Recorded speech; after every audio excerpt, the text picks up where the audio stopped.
할렐루야, 반갑습니다. 잘 지내셨습니까?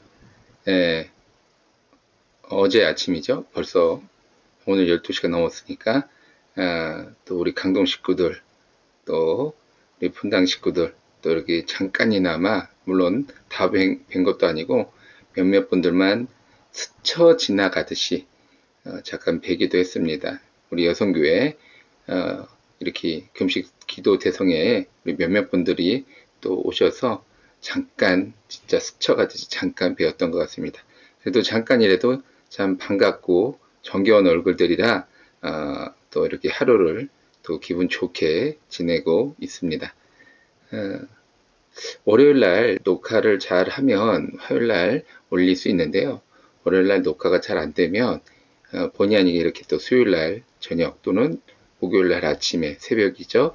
이렇게 녹화를 하는 경우도 더러 있습니다. 예, 그래서 이렇게 고요하게 혼자서 촬영을 하고 있습니다. 어쨌든 여러분들이 이렇게 봐주시는 것만으로 힘이 나고 용기가 나고 감사드립니다. 자, 기도하고 시작하겠습니다. 하나님 아버지, 또 감사드립니다. 우리에게 새로운 한 주를 허락하시고 또 말씀으로 우리가 또 한 주를 시작하게 하시니 감사드립니다. 아버지 주님, 우리의 마음을, 우리의 생각을 언제나 붙잡아 주옵시고 또한 우리의 기도 가운데 응답하여 주시사 하나님과 동행하는, 하나님과 함께하는 우리 모두가 되게 하여 주옵소서. 또한 아버지 주님, 우리가 솔로몬에 대해서 하나하나씩 알아가기 원합니다. 하나님, 솔로몬과 함께 하셨던 그 하나님이 우리와도 함께 하여 주셔서 성령의 지혜와 능력으로 우리를 붙잡아 주시옵소서. 예수님의 이름으로 기도드렸사옵나이다. 아멘. 자, 3장 기억이 나시나요? 솔로몬이 이제 1000번째 드리는 어떤 그런 과정을 이야기하고 있었죠. 자, 한번 읽어보고 시작하겠습니다. 열왕기상 3장은 솔로몬이 지혜를 얻고 그 지혜를 사용하는 과정을 보여줍니다. 솔로몬의 지혜는 절대 욕심이나 개인적인 일 때문에 요구했던 것이 아닙니다. 하나님의 나라를 올바르게 인도하기 위한 도구였습니다. 그래서 하나님의 마음에 합했던 것입니다. 그렇다면 하나님이 주신 부와 영광도 개인의 것으로 치부해서는 안 됩니다. 하지만 솔로몬은 그 모든 것을 자신의 것으로 착각했습니다. 이것은 인간이 얼마나 어리석은지와 죄로부터 연약한지를 보여주고 있습니다. 그래서 하나님이 떠나신 것입니다. 그래, 우리 이제 솔로몬의 어떤 시작을 보면서 1000번제를 드리게 된 어떤 배경, 이유 같은 걸 한번 생각해 봤죠.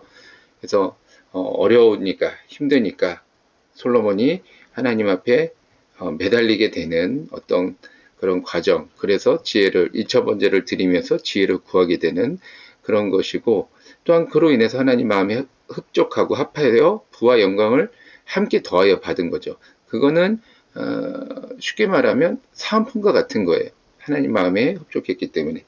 그래서 결국엔 그를 활용하고 이용하는 것도 하나님의 뜻에 맞추어서 활용하고 써야 되는데, 그만 사람이라고 하는 존재가 어찌할 수 없는 그런 어떤 연약함 때문에, 뭐 핑계가 아니고요, 결국에는 솔로몬도 넘어졌다는 거예요. 결론적으로는 그러지 않을 수 있는 여러 가지 이유와 또한 환경이 되었음에도 솔로몬 스스로가 넘어지는 어떤 것을 선택하게 되었고, 그로 인해서 결국에는 하나님이 떠나게 되는, 그런 우리 잘 아는 솔로몬의 이야기를 잘 알고 있듯이 그런 어떤 과정을 겪게 되었다라고 하는 것입니다.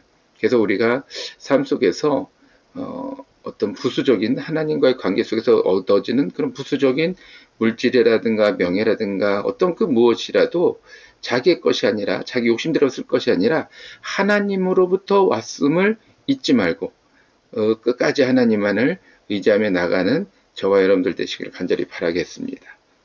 쉽지 않죠.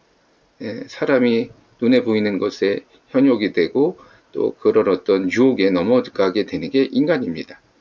그러다 보니까 자꾸 욕심이라는 게 들어와서 자꾸 우리를 넘어뜨리게 하게 되는 거죠. 그래서 사실은 물질이나 어떤 명예나 뭐 세상적인 것들은 과하지 않는 게 좋습니다. 과하면 넘어지기가 너무 쉬워요. 그래서 어쩜 지금 내가 요구하고 있는 것이 내게 이루어지지 않는다, 또는 내가 이렇게 바라는 것이 응답되지 않는다라고 할 때 오히려 그게 축복이 될 수 있음을 여러분 기억하시기 바라겠습니다. 내가 원하는 대로 바라는 대로 과하게 나에게 주어졌다면 오히려 내가 넘어지게 되는 계기가 되는 거죠. 제 뒤에 배경 한번 봐주시면 제가 직접 찍은 겁니다. 월요일 날 저희 집 앞에 잠깐 나갔다가 이렇게 북한산을 배경으로 하늘이 너무 예뻐서 한번 찍어 봤습니다. 맨날 같은 거라 같은 배경이라 좀 심심할 것 같아서 한번 바꿔봤습니다. 그래서 그런지 오늘 유난히 좀 얼굴이 하얗게 나오는 것 같네요. 특별히 세팅을 만진 것이 없는데. 자, 한번 그러면 4장으로 계속 이어가서 보도록 하겠습니다. 연왕기상 4장은 솔로몬 왕국의 관리를 설명하는 글입니다. 초대왕 사울 때에는 왕의 모습이라고 하기 어려울 때입니다. 다윗도 왕국의 모습을 갖추기는 했지만 정복전쟁으로 내각을 완전히 이루지 못했습니다. 그러다가 솔몬에 이르러서야 내각을 완전히 이루었습니다. 내각을 이루었다는 것은 중앙 집권화가 이루어졌다는 것을 의미합니다. 그리고 왕궁 안에서 관리하는 인원들을 위한 음식 재료들을 소개합니다. 마지막으로 솔로몬의 지혜와 영역을 소개함으로 4장을 마무리하고 있습니다. 자, 사울왕 때는 어땠어요? 왕이 되었는데 밥 깔고 있었잖아요. 어떤 암몬과의 전쟁을 준비하는 이 직전에 밭을 가는 농부의 모습이죠. 밭을 간다는 거는. 그러니까 사실 왕이라고는 했지만 왕의 모습이라고는 찾아보기 어려운 그런 어떤 초기 모습. 그리고 사실은 이제 그 이후에도 왕궁을 세웠다라고는 하지만 뭐 진정한 왕국이라고 할 수 없는 그냥 개인의 집을 왕궁이라고 이렇게 사용을 했던 거죠. 그러니까는 그 아들이 그냥 대청 마루에서 이렇게 자다가 죽임을 당하는 뭐 이런 어떤 좀 어이없는 상황들, 그게 이제 사울 때의 어떤 초대 왕의 모습이었고, 다윗도 이제 그 여부수의 족속으로부터 예루살렘을 정복한 이후에 예루살렘을 건축을 하는데 완성되지 않아요. 다윗의 때, 그러니까 도시를 건축할 때 아직 완성되지 않는 어떤 상황 가운데 있게 됩니다. 그리고 또한 그 성전이나 왕궁이 제대로 서 있지 않았죠. 그러니까는 굉장히 이렇게 좀 미약하지. 아직 그러니까 관리들도 제대로 전쟁하느냐고 정신 없었으니까 관리들도 제대로 서지 않아서 어떤 뭐 그냥 이렇게 뭐라고 그럴까요? 그냥 좀 각자 도생, 그냥 각 지파들이 그냥 알아서 생활하다가 어떤 문제가 있거나 어려운 일일 때 다윗을 찾아와서 논의하는 정도의 어떤 그런 뭐라고 그럴까요? 그냥 집합제라고 하는 게 좀 맞을 것 같습니다. 그런 어떤 모습을 보여주었던 것이 다윗 때고, 이제 솔로몬 때는 아직 비록 왕궁이나 성전이 완성되지는 않았지만 어느 정도 중앙 집권화가 이루어졌다라고 하는 것입니다. 이제 그래서 지방을 관리하는 그런 지방 관리들을 두기 시작했고, 또한 그들을 통제하기 위한 어떤 제도가 만들어지고, 뭐 이런 어떤 것들을 지금 4장에서 이야기하고 있는 거예요. 또 그러면서 그런 왕궁이라고 하는 그게 소속돼 있는 사람들이 이제 점점 늘어나는 거죠. 그래서 자세히 나중에 보겠습니다만은 대략 그 음식물들이 소비되는 양을 봤을 때 그 안에 있었던 왕궁에 속한 사람들이 한 10,000명, 14,000명, 뭐 이 정도. 뭐 이거 참 분량에 따라 옛날 그 도량령은 요즘하고 정확하지 않기 때문에 완전히 너무 이렇게 극과 극을 달리는 것 같아요. 예, 누구는 뭐 이것이 뭐 몇천 명분이다, 또 누구는 이것이 몇만 명분이다, 이렇게 좀 서로 추측을 하는데 어쨌든 그 중간점을 보자면 10,000명에서 15,000명 이렇게 좀 되는 것 같아요. 그러니까는 군사들을 포함하는 거겠죠, 상비군들을. 그러니까는 그런 어떤 많은 사람들이 솔로몬의 왕궁에 속해서 지금 왕의 명령에 따라 움직이고 있다. 뭐 이런 내용들이 이제 요 4장의 내용입니다. 그 자세한 한번 또 들어가면서 보도록 하겠고요. 자, 그러면 할 얘기가 얼마나 많겠어요. 솔로몬이 지금 시작하는 단계에서 물론 지혜를 얻었다라고는 하지만 그 지혜를 가지고 뭐 다양하게 쓸 수 있는 방법들이 많은데 왜 하필 관리를 소개하고 있는가? 하고 많은 이야기들 가운데 왜 관리를 제일 먼저 꺼냈는가? 한번 읽어보겠습니다. 앞서 말씀드렸듯이 중앙 집권과 지방 관리가 이루어졌음을 의미합니다. 그러니까 이제 관리를 소개하고 있다는 이야기는 이유는 그렇다는 거죠. 이것은 하나님의 말씀하신 왕의 권력을 갖추고 있음을 의미합니다. 요거는 이미 사무엘 때 하나님께서 말씀하셨던 이야기예요. 왕이 너희들의 자녀를 데려다가 이제 그런 어떤 시녀와 군사 또는 어떤 그런 관리자들로 세울 것이다. 예. 그래서 그런 이야기를 해주고 있고 또 너희들의 재산을 빼앗아다가 관리들에게 나눠줄 것이다. 이런 이야기들을 이미 사무엘을 통해서 왕이 만들어지면 너희들이 원하는 왕이 되면 이럴 것이다 라고 하는 이야기 예언을 하셨죠. 그런데 이것이 이루어졌다는 거예요.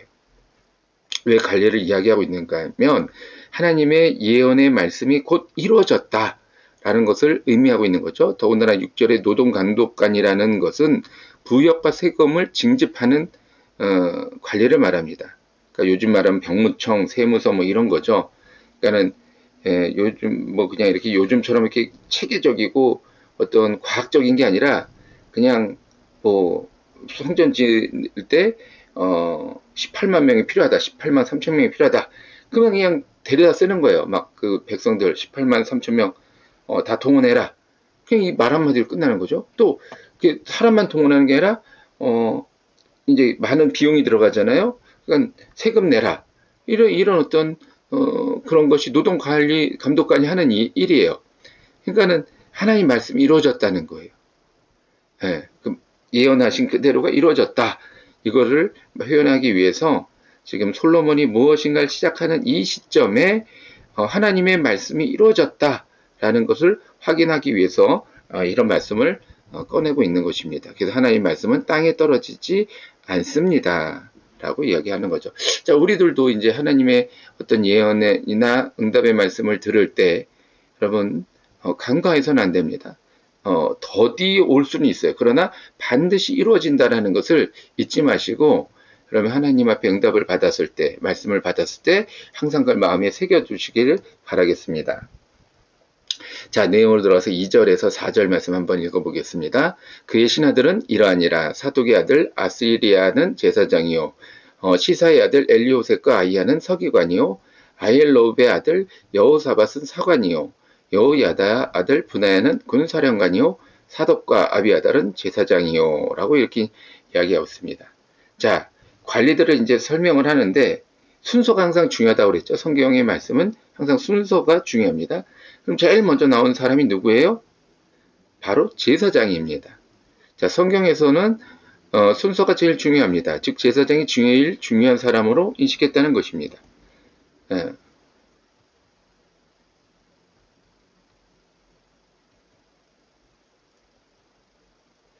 자, 솔로몬의 관리를 기록함에 있어서 진정한 왕정 국가로의 면모를 갖추었지만 하나님이 다스리는 신정 국가를 외면하지 않았습니다.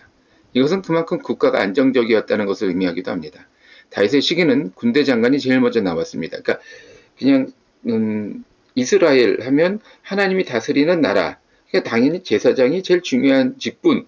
이건 우리가 알고 있는 상식적인 부분인데 그러면 항상 이랬느냐? 아니라는 거예요. 다윗 때는 군대 장관 요압이 항상 먼저 나왔죠.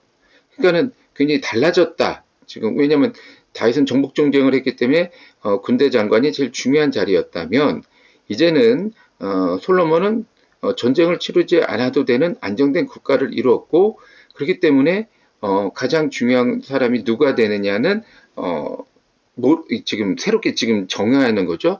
근데 솔로몬은 제사장을 제일 먼저 정했다라고 하는 거예요. 그래서 제일 중요한 사람으로 두었다.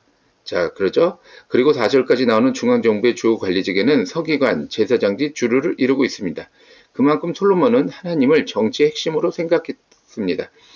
그러니까 우리의 관심이 어디에 있느냐라는 거죠. 항상 우리의 말에 관심이 표현되게 되어 있어요.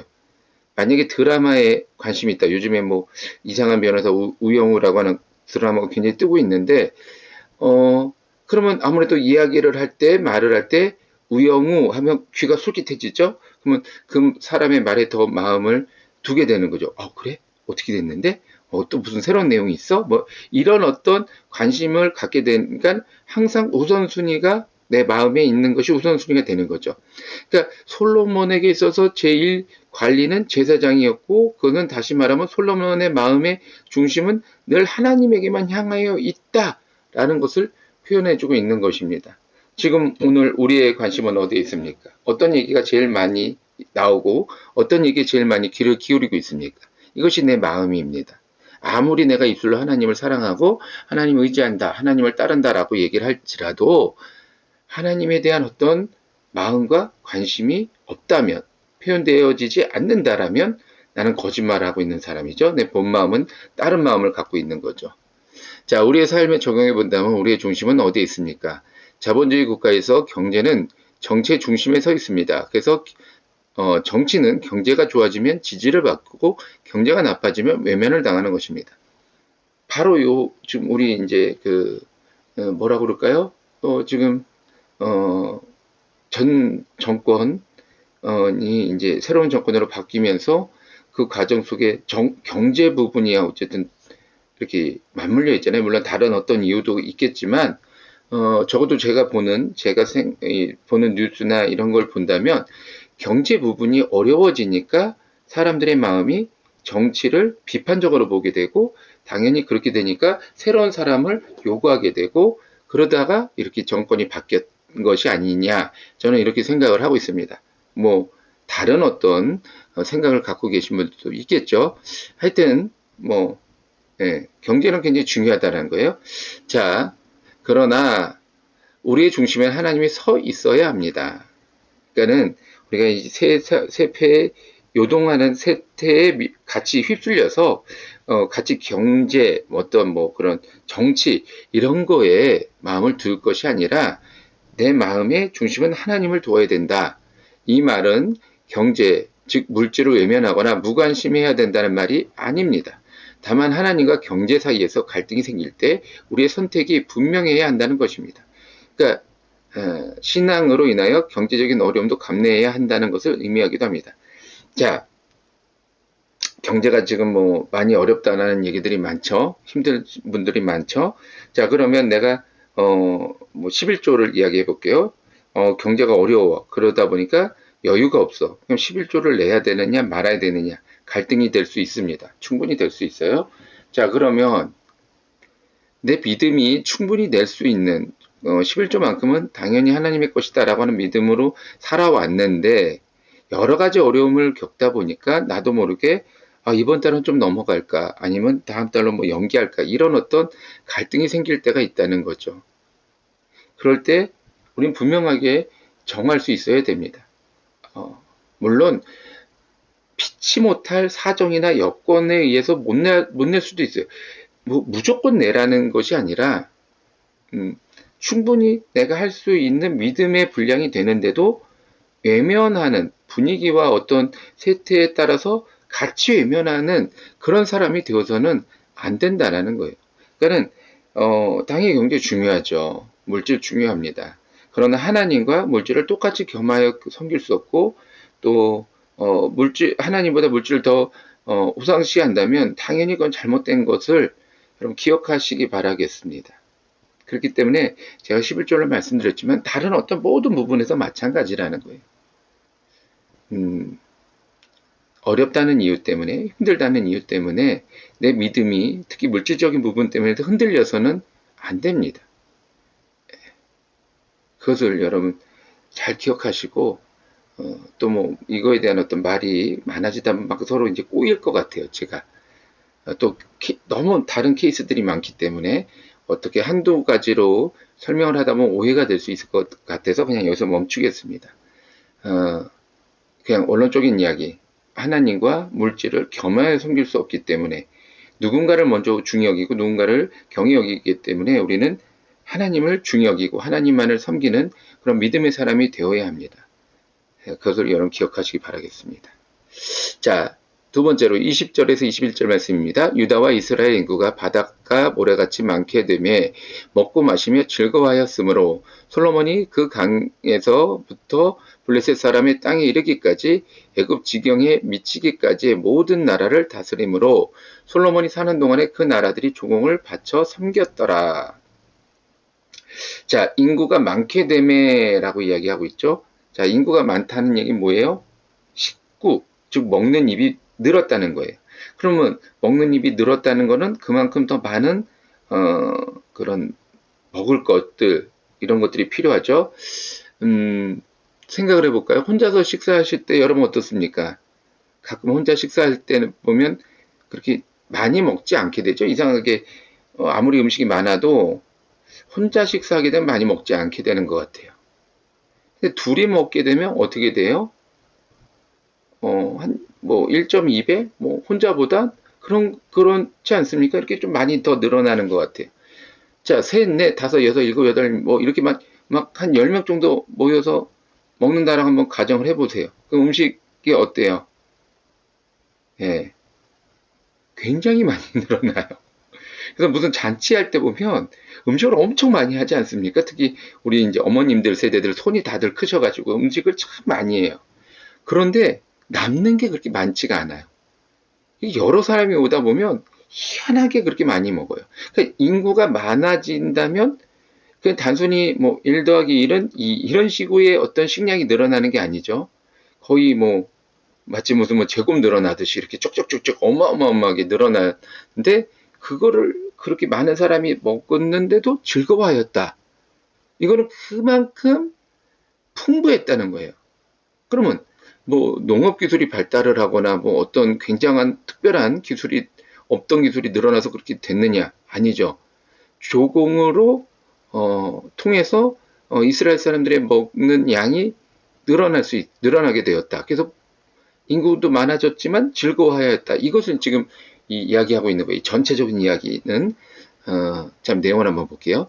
전쟁은 모든 것을 피폐하게 만듭니다. 우크라이나 전쟁을 보아도 피해 국이나 침략국이나 적지 않는 피해를 보고 있습니다. 뉴스를 통해서 우리는 많이 보고 있죠. 우크라이나 백성들 또 군인들 많이 죽지만 러시아 군인들도 못지않게 많이 죽었음을 우리가 알게 되죠. 자, 다윗은 수많은 정복 전쟁을 통하여 많은 나라를 굴복시켰고 많은 땅을 차지했습니다. 이것은 긍정적인 측면이지만 이스라엘도 수많은 전쟁으로 많은 사람들이 생명을 잃어버렸습니다. 그러자 보상심리로 사람들은 자녀들을 많이 낳았습니다. 어느 전쟁이든지 전쟁이 끝나고 나면 베이비 세대가 나타나는 것입니다. 문제는 식량입니다. 우리도 한국전쟁 이후 급속한 인구 팽창으로 보릿고개라는 말이 나오기도 했습니다. 그러나 솔로몬 때는 오히려 즐거워했다고 표현하고 있습니다. 그러니까 이제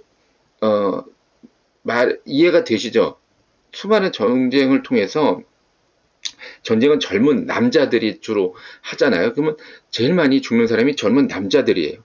그러면 결혼을 한 사람도 있겠고 결혼을 아직 안 한 사람도 있겠지만 어쨌든 전쟁에서 승리를 했다고 해도 죽는 사람은 있기 마련이에요. 그러면 한 대가 어떤 장손이나 아들이 죽게 되면 그 가문에서는 그 아들을 대신할 또 다른 자녀들을 기다리게 되죠. 그러면 하나를 낳는 게 아니라 둘, 셋을 낳게 돼요. 왜냐하면 사람이라는 게 또 얘가 나가서 죽게 되면 어떻게 될까 이런 생각이 드니까 자연스럽게 둘, 셋을 낳습니다. 그래서 베이비 세대라고 하는 이렇게 어떤 전쟁이 끝나고 나면 급속도로 인구 팽창이 확 늘어나는 이유가 그래서 그런 거예요. 한 가정에선 둘, 셋이지 이것이 국가적으로 보면 얼마나 많겠습니까? 근데 문제는 인구가 늘어남과 동시에 식량이 늘어나느냐? 그렇지 않다는 거예요. 그래서 우리나라도 보릿고개라고 하지만 굉장히 어려운 시기들을 많이 겪게 되지 않습니까? 근데 솔로몬 때는 오히려 그런 것이 없이 즐거워했다. 그리고 얼마나 이게 정치적으로 안정되었다라는 것을 표현하고 있는 것입니까? 즉 인구가 늘어도 먹을 것이 풍성했다는 말입니다. 그 이유 중에 하나가 많은 나라들의 조공이 있습니다. 이것은 다윗의 정복전쟁의 결과이기도 하면서 솔로몬의 강력한 군사력이 뒷받침되었기 때문입니다. 그리고 이것은 열두 지방 관리들의 왕실 양식을 공급하며 부역과 세금을 거두는 조건이 되기도 했습니다. 즉 막대한 양을 소비하는 왕실의 유지를 하나님이 이루게 하신 것입니다. 하나님만을 의지한다는 것이 경제적인 손실이 될 수도 있지만 하나님께서 반드시 채워주시는 분입니다. 자, 이게 자, 다윗이 정복 전쟁을 했어요. 다윗의 어떤 군사력 때문에 지금 정복당한 피지배 국가들은 어떤 반란의 꿈을 꾸지 못하죠. 근데 이제 정권이 바뀌면 그 아들로서 정권이 바뀌면 혼란의 시기가 올 수밖에 없습니다. 왜냐하면 뭐 형제들 간에 어떤 암투도 있을 것이고 또 아직 국가를 정확하게 이제 뭐라 그럴까요? 이렇게 다스릴 수 없는 어떤 신임 왕의 어떤 미약함, 부족함 때문에 당연히 이런 지방에 있던 그런 어떤 지금 정복당한 나라들은 예루살렘과 멀리 떨어진 나라들이잖아요. 그러니까는 당연히 그런 어떤 감독이나 관리가 소홀해지기 때문에 반란이 일어날 수 있죠. 또 어떤 새로운 왕을 시험하기 위해서 조공을 일부러 안 바치거나 뭐 좀 줄여달라고 요구하거나 이런 어떤 일들이 비일비재했습니다. 그 당시 비일비재했던 일들이에요. 그런데 그러면 이제 전쟁이 일어나게 되겠죠. 왜냐하면 정복을 다시 한번 그 나라를 정복을 해야 다시는 이제 그딴 소리를 못 하니까. 그래서 왕권이 바뀌면서 전쟁이 많이 일어나는 이유가 그래서 그러는 거예요.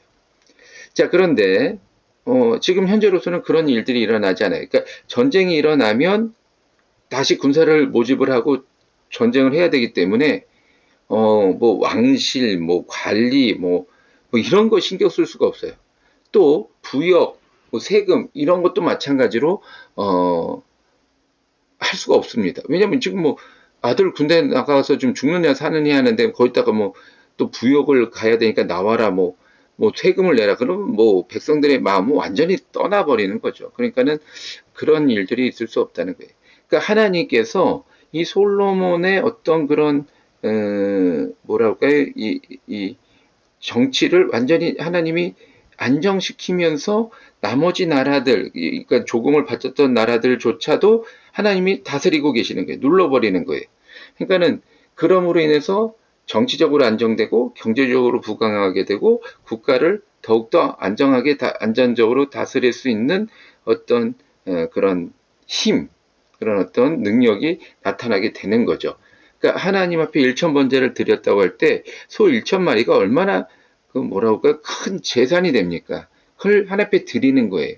결단을 하는 거예요. 앞서서 또 제가 뭐 11조 얘기도 했고 이렇게 물질적인 부분을 얘기했지만 하나님을 위해서 내 것을 과감하게 포기해야 될 때, 믿음이 돼서 내가 그걸 포기하게 될 때 하나님은 반드시 갚아주신다는 거예요.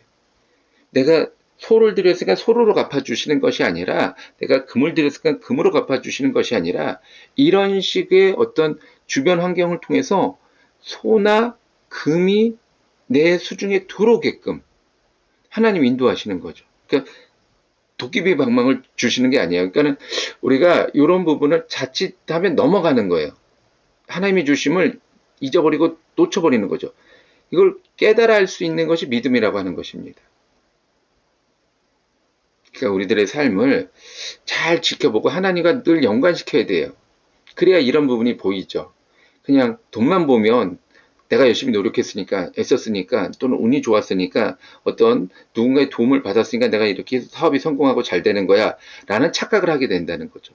늘 하나님과 연관시켜서, 아, 이건 하나님이 주시는 거야. 그러면 그 물질을 또 어떻게 관리해야 되느냐. 답이 뻔하죠. 하나님이 주신 거니까 하나님의 뜻대로. 근데 이거는 사람의 어떤 도움을 받았거나 내 노력이었다? 그럼 내가 당연히 내가 누리고 내가 쓰고 내 마음대로 내 뜻대로 또는 로비하고 누군가에게 뇌물 주고 뭐 이런 식으로서 그걸 유지하려 한다면 오히려 다 잃어버리게 되는 상황에 이르게 된다는 것입니다. 무슨 말인지 이해가 되시죠? 자, 다음 마지막 세 번째요. 29절에서 3절 말씀입니다. 하나님이 솔로몬에게 지혜와 총명을 심히 많이 주시고 또 넓은 마음을 주시되 바닷가의 모래같이 하시니 솔로몬의 지혜가 동쪽 모든 사람의 지혜와 애굽 모든 지혜보다 뛰어나니라. 자, 모든 지혜보다 뛰어날 수 있는 이유. 우리가 이제 지혜와 지식을 같이 생각할 때가 많아요. 왜냐하면 이제 지식이 많아지면 곧 지혜가 되는 거니까 뭐 틀린 말은 아닙니다. 자, 22장 솔로몬의 하루 음식을 계산해 본다면 적어도 1만 명 이상의 사람들이 먹는 양이었습니다. 22절 말씀이요. 이것은 왕궁에서 일하는 사람들뿐만 아니라 왕궁을 지키는 군사들과 손님들까지 포함한 숫자일 것입니다. 뭐 계산하면 10,000명에서 15,000명이 중간 정도라고 그랬죠. 그러니까 뭐 아직 왕궁이 완성되지도 않았는데 10,000명이나 되는 사람이 거기서 막 살았다. 10,000명이 들어갈 만한 공간이 있었느냐? 그러면 이게 아주 얘기가 복잡해지죠. 자, 그런데 왕을 지키는 군사들 또는 도성을 지키는 군사들이라고 한다면 충분히 이야기되고 이해할 수 있는 부분이죠. 자, 그렇게 생각하면 또 많은 손님들이 찾아왔으니까 또 손님들 대접할 때 그냥 뭐 밥하고 반찬하고 뭐 김치하고 이렇게 우리 내놓는 게 아니잖아요. 또 왕을 아련한다고 할 때는 그냥 보통 사람이 오는 게 아니까 또 거기에 맞는 대우를 해줘야 되니까 당연히 뭐 소나 고기, 뭐 양이나 뭐 이런 것들을 많이 잡을 수밖에 없죠. 자, 그 다음에 표현하는 말이 솔로몬의 지혜입니다. 이렇게 많은 사람들과 지역을 관리하다 보면 크고 작은 문제들이 생기기 마련입니다. 그런데 그 모든 문제들을 솔로몬이 해결했다는 말입니다. 그래서 성경은 동쪽 모든 사람의 지혜보다 더 뛰어났다고 표현하고 있습니다. 어떻게 이렇게 뛰어난 지혜를 가질 수 있을까요? 다들 궁금하시죠? 사람이 아무리 많은 지식을 쌓는다 하여도 지식을 쌓는 시간과 머리에 한계가 있기 마련입니다. 즉 책을 많이 읽는다 해도 다 기억해내는 용량이 부족하다면 아무 소용이 없습니다. 그러니까는 책을 아무리 읽어도 그걸 다 기억할 수 있는 어떤 내 머리의 능력 한계가 넘어버린다면 기억할 수 없는 거죠. 아무 소용이 없는 거예요. 또한 당시에 쓰여진 책이 다 읽는다는 것은 많은 시간을 필요로 하기 때문에 불가능합니다. 자, 책 한 권에 읽는데 만약에 10시간이 걸린다. 그러니까 하루가 걸린다는 거죠. 하루가 걸린다. 그러면 우리가 도서관에 있는 책이 수만 권인데 그러면 수만 권을 읽으려면 쉬지 않고 수만 일을 써야 돼요. 그러면 1년이 365일인데 만약에 3만 권만 읽는다 그래도 100년이 걸립니다. 그건 뭐 있을 수 없는 일이죠. 그걸 기억해내는 것도 말도 안 되지만 그걸 읽는 시간이 말도 안 된다는 거예요. 무엇보다 모든 동식물에 관련된 책이 존재하지도 않았습니다. 그렇죠? 그 당시에 책이라고 해봤자 얼마나 많았겠어요. 그런데 더군다나 뭐 사람과 관련 정치, 뭐 도덕, 윤리 뭐 이런 이야기들만 있었지 동식물에 관련된 얘기는 많지 않았을 거예요. 자, 그런데 그럼에도 불구하고 솔로몬은 그런 지혜를 가진 것은 그러니까 이 동식물에 관련된 모든 것을 다 꿰뚫어보는 지혜를 가진 것은 본질을 보았기 때문입니다. 제가 지난 시간부터 계속 본질에 대한 이야기를 하고 있죠. 지라논의 이론을 빌린다면 뭐 꼭 지라논의 이론이 아니더라도 창조론의 이론 가운데도 같은 이야기예요. 자, 동물들은 하나의 생명에서 시작되었습니다. 그러다가 각기 다른 종으로 분리가 됩니다. 이렇게 뭐 이렇게 나뭇가지 뻗듯이 진화로 해서 아메바라고 하지만 우리는 이제 하나님의 창조의 섭리에 의해서 어쨌든 하나로부터 이렇게 뻗어가는 우리는 하나님의 말씀으로부터 이렇게 뻗어가는 진화로는 뭐 아메바라고 하는 어떤 그런 단세포 생물에서부터 이렇게 뻗어가는 그런 어떤 뭐라고 그럴까요? 그런 모습을 갖고 있어요. 근데 이렇게 어떤 종이라고 할 때 같은 종은 같은 특징을 갖기 마련입니다. 그러니까 이게 아래서부터 위로 판단하게 하는 게 아니라 같은 특징을 가진 애들을 서로 이렇게 모으다 보니까 이렇게 얘랑 비슷하네, 얘랑 비슷하네, 얘랑 비슷하네 이래가지고 종이 형성이 돼요. 하나의 종에서 거꾸로 이제 올라가는 거죠. 자, 그러면 같은 종은 같은 특징을 갖기 마련입니다.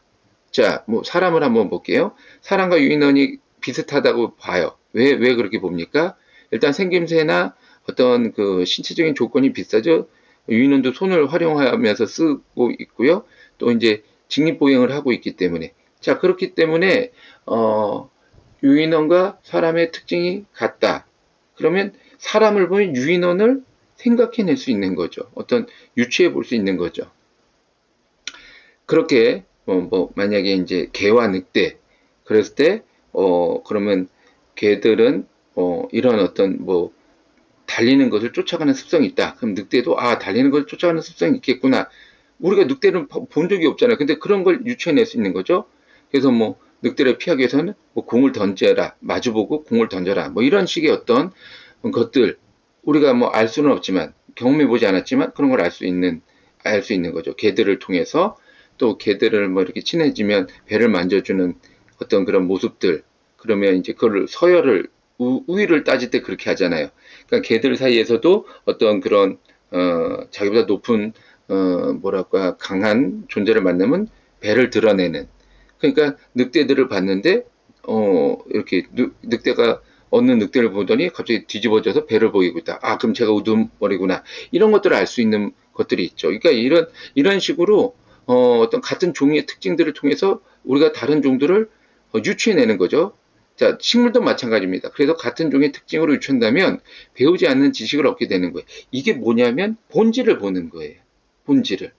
그러니까 내가 어떤 책을 읽어서 어떤 지식을 가져서 그 식물들에 대해서 동물들에 대해서 아는 게 아니라 어떤 그런 다른 어떤 얘가 그러니까 얘를 보면 봄으로써 얘를 알고 이 식물을 봄으로써 저 식물을 알 수 있는 그런 어떤 지혜의 근본을 꿰뚫어보는 지혜 그걸 통해서 지식을 갖게 되고 그 지식으로서 많은 사람들 지식을 전하는 거죠. 지혜는 전달하기가 어려우니까 그렇게 지식을 전달함으로 인해서 사람들이 놀라게 되었다.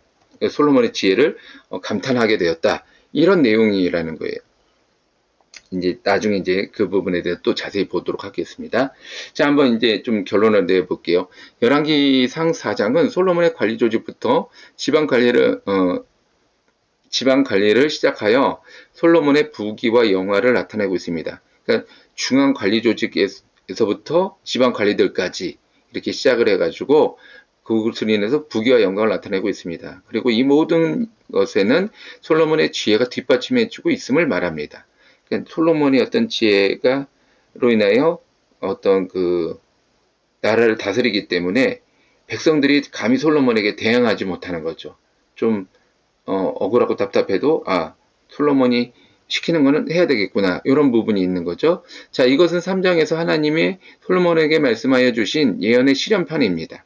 즉 하나님의 말씀은 반드시 이루어집니다. 그러니까 3장에서 1000번째 제사를 지낸 후에 솔로몬에게 지혜를 주고 부와 명예를 주겠다라고 할 때 그것이 어떻게 이루어져 가는가를 4장에서 자세히 보여주고 있는 거예요. 자, 그러나 우리의 지식과 경험으로 믿지 못할 때가 많습니다.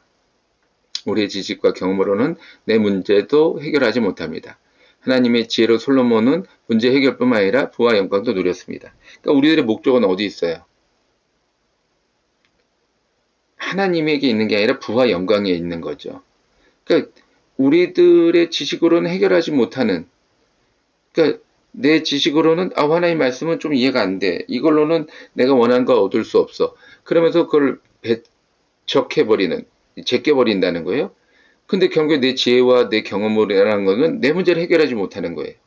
해결하지 못하기 때문에 문제가 되는 거죠. 근데 이 문제도 해결하지 못하면서 어떻게 다른 어떤 부와 명광을 누릴 수 있겠습니까? 누릴 수 없어요. 너무나 당연한 이야기 아니겠습니까? 그래서 솔로몬은 알았기 때문에 그 지혜를 구했고 그 지혜로 말미암아 본질을 꿰뚫어보고 변질을 꿰뚫어봄으로 인해서 내가 배우지 않는 지식까지도 알게 되었다라고 하는 거죠. 그걸 통해서 많은 문제들을 해결하면서 오히려 부와 영광을 더하여 받게 되는 이야기가 바로 이 열왕기상 4장의 이야기라고 하는 것입니다. 이걸 보았다면 내가 들었다면 무엇을 선택해야 될 것인가 무엇을 행해야 될 것인가 답이 너무나도 분명하죠. 여러분 아는 것 지금 들어서 깨달아 알았다면 그대로 행하십시오. 그것이 여러분들의 이 세상을 성공적으로 살아가는 방법입니다. 자, 연합성경교 하나가 끝났습니다. 참 감사드리고요. 참 많은 기적들이 있었어요. 많은 어떤 좋은 일들이 있었습니다. 아마 여러분들의 기도 덕분이라고 저는 생각합니다. 이제 남은 중고등부 여름 수련회, 청년부 여름 수련회도 여름 성경학교처럼 많은 기적과 좋은 일들이 함께 하리라고 저는 믿습니다. 또 여러분들이 속해 있는 교회에도 이와 같은 어떤 좋은 일들이 교회학교에 또 청년부에 또 여러분 교회에 함께 하시기를 간절히 축원드립니다. 자, 장마가 끝나니까 날씨가 확 더워졌죠. 특히 낮에는 정말 많이 더운 것 같아요. 에, 늘 이야기하지만 건강관리 유의하시고 에어컨 틀라고 그래서 또 너무 틀어가지고 기온차가 생겨가지고 오히려 냉방병이나 감기 걸리시지 않도록 또 건조하잖아요. 에어컨을 많이 틀면 물 많이 드시고 하시기 바랍니다. 또 코로나 기승을 하고 오고 있네요. 마스크 잘 쓰시고 다니세요. 에, 또 이렇게 항상 늘 조심하시기 바라겠습니다. 자, 기도하시겠습니다. 하나님 아버지 감사드립니다. 오늘도 우리가 하나님 말씀을 듣고 깨달아 알았습니다. 어떻게 사는 것이 이 세상에서 잘 사는 것이고 또한 부유하고 넉넉하게 사는 것인지 또한 조금이나마 깨달아 알았습니다. 하는 것에서 그치지 말게 하시고 우리도 솔로몬처럼 아버지의 지켜 행함을 통하여 하나님께서 부어주시는 부와 영광을 누리게 하여 주옵소서. 또한 그것을 통하여 살아계시고 역사하신 하나님을 높이고 찬양하는 우리들이 되게 하여 주시옵소서. 예수님의 이름으로 기도드렸사옵나이다. 아멘. 할렐루야. 건강하시기 바라겠습니다.